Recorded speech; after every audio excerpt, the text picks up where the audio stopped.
Under the pale moonlight of Louisville, Kentucky, Waverly Hills Sanatorium rises like a colossal phantom, silently echoing the stories it has kept hidden for over a century. Cracked walls, shattered windows, and the whistling wind through empty corridors seem to whisper of souls that never left. At the turn of the 20th century, as the nightmare of tuberculosis swept across America, Waverly Hills became the final stop for thousands of desperate patients. But few ever left alive. The dry, rattling coughs that tore through lungs blended with hopeless moans, echoing endlessly through the frigid nights. Waverly wasn't just a hospital, it was a living tomb, where life and death swirled in a ghostly fog. Among those trapped within its crumbling walls was a young girl named Emily Harper, just 19 when she was admitted in 1928. Emily, with her pale blonde hair and haunting blue eyes, became a story so chilling that even the most seasoned nurses refused to speak her name. Hospital records stated she was in the final stage of tuberculosis, but something was off. Her body was never found after a violent thunderstorm.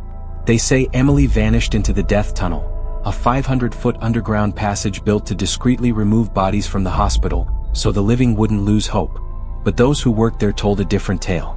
They claimed Emily didn't die of disease. They said something took her, something not of this world. Old nurses, their voices trembling, said that on moonless nights, they would hear soft knocking from room 502, where Emily had stayed. That room, long locked and abandoned, would sometimes open on its own, releasing a blast of air as cold as the grave. One nurse swore she saw a figure in a hospital gown standing silently by the window, staring toward the death tunnel. But as she approached, the figure vanished, leaving behind only a faint mist rising from the floor. Then there's the photograph, discovered in the hospital's archives in 1980. It was taken from outside in 1930, 2 years after Emily disappeared. It shows a blurry silhouette standing in the window of room 502. Analysis confirmed, no patient was assigned to that room at the time. But Emily wasn't the only one. In desperate attempts to cure tuberculosis, Waverly's doctors performed brutal experiments, removing ribs, inflating lungs with air, and even using undocumented secret methods. Some patients were taken into the death tunnel for these tests, and never came back. Even now, the air reeks of antiseptic, and some claim you can still hear muffled screams, the clatter of metal instruments. Some believe those experiments opened a gateway to something darker than death. Night shift workers have reported invisible hands touching their shoulders, or whispers calling their names from the shadows. One man, Henry Grayson, quit after just 3 months, swearing he saw a pair of glowing red eyes staring at him from the end of the tunnel, where no light ever reached. So the question remains, did souls like Emily's ever really leave? Or are they still trapped, bound by a curse no one understands? Waverly Hills isn't just a building. It's a living entity, breathing horror, feeding on secrets. And when night falls, the wind through its shattered windows carries a whisper. Don't go into the death tunnel. When the heavy iron gates of Waverly Hills Sanatorium shut in 1961, many believed its darkness would fade into obscurity. But the darkness never left. The peeling walls, the freezing corridors, and the death tunnel still cling to horrific secrets, as if the hospital itself is a living entity, breathing in the agony of trapped souls. Everyone who has stepped inside, from night guards and urban explorers to professional ghost hunters, has left with a story that chills the blood. Something at Waverly Hills doesn't want to be forgotten. Something is waiting. The 5th floor, once used to house psychiatric patients, is the epicenter of the sanatorium's paranormal legends. In 1998, an exploration team reported hearing the sound of children's laughter echoing from an abandoned operating room, where rusted instruments lay dormant under thick layers of dust. Strangely, no children were ever recorded as patients in that section. When the team shone their flashlights, they saw a red rubber ball, which no one had brought, slowly rolling down the hallway, stopping just in front of room 502. One member, voice trembling, recalled, "I felt a cold hand touch my shoulder. But when I turned, no one was there." Later, their audio recorder captured something no one heard in real time, a woman's whisper. "Don't leave, stay with me." Room 502 is considered the most haunted room in the hospital. Legend says a young nurse hanged herself there in 1928 after discovering an unwanted pregnancy. But the story didn't end there. Multiple witnesses have claimed to see a woman in a white gown standing at the window of room 502, her long hair obscuring her face. But as they approached, her face was gone, just a void, a black abyss that swallowed the light. They call her the Faceless Woman. In 2005, A ghost hunter captured video of a dark silhouette standing at the same window, even though the building had no power. When played back, the footage was distorted, and a faint voice repeated, "She never left." Then there's the death tunnel, the secret underground corridor used to transport the dead.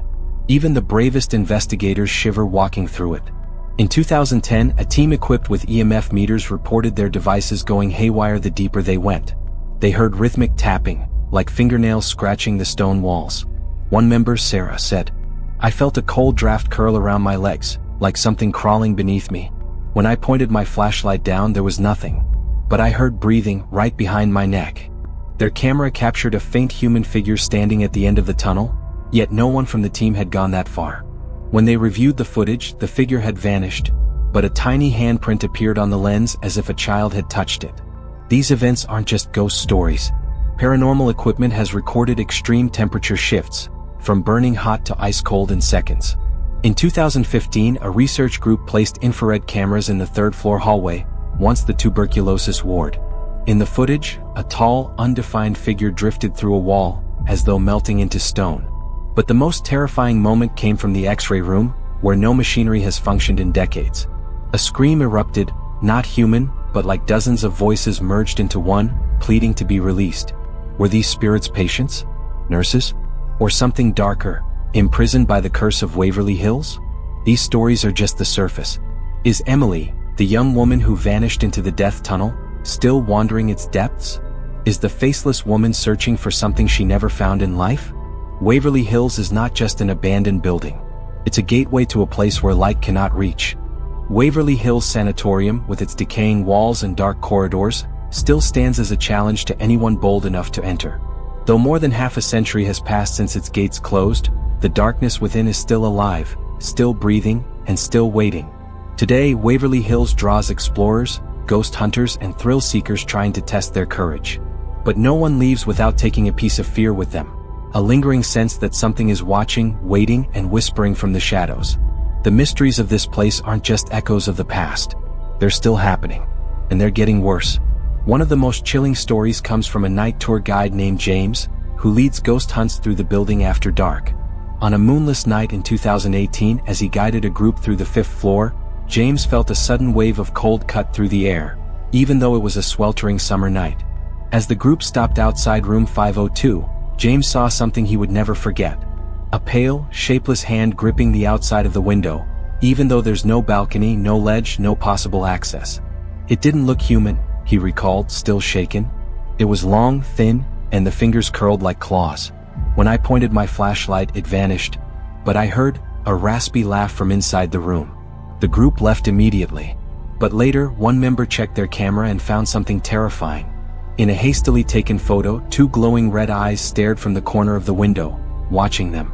The death tunnel, once used to secretly transport corpses and hide the overwhelming death toll, remains the epicenter of supernatural events.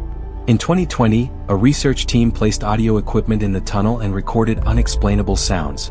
Heavy footsteps, scratching on the walls, and a faint voice like a young girl repeating, "Don't leave me here." When they tested their EMF detectors, the needles spiked erratically, as if some invisible force was passing through them. One member, Lisa, said, "I felt someone grab my wrist, but when I looked, nothing was there. But the feeling, it was like something was trying to pull me deeper into the tunnel." Before they left, they noticed something chilling. A tiny handprint, pressed into the thick dust on the tunnel wall, though no one had touched it. It was the size of a child's. Modern ghost hunting equipment has only deepened the mystery of Waverly Hills. Thermal sensors have recorded sudden drops to below freezing, in areas with no breeze, no ventilation. An infrared camera set up in the 3rd floor hallway once caught a tall, indistinct figure gliding through a solid wall, as if melting into the stone. But the most terrifying moment came in 2022, when a documentary crew left an auto-recording camera in the X-ray room overnight. When they reviewed the footage, a ghostly figure dressed in white stood in the center of the room. It slowly turned, as if looking directly into the camera, then vanished. The only sound on the tape was a long drawn-out hiss, as if dozens of voices whispered at once, "Get out." Are these spirits the lingering souls of patients, nurses, or something darker, bound by the curse of Waverly Hills? Is Emily, the girl who vanished in the death tunnel, still searching for a way out? Or is the faceless woman in room 502 still trying to tell her story? Photos taken here often show blurry figures, undefined faces, and sometimes, marks that defy explanation. Waverly Hills is not just an abandoned hospital. It's a gateway to a realm where light cannot reach, where souls never rest. And you? Would you dare enter Waverly Hills? Or do you believe these are just tales spun from the imagination? Share your thoughts in the comments. And if you've heard other legends about this place, tell us. Because maybe, just maybe, you will open the next door into the dark.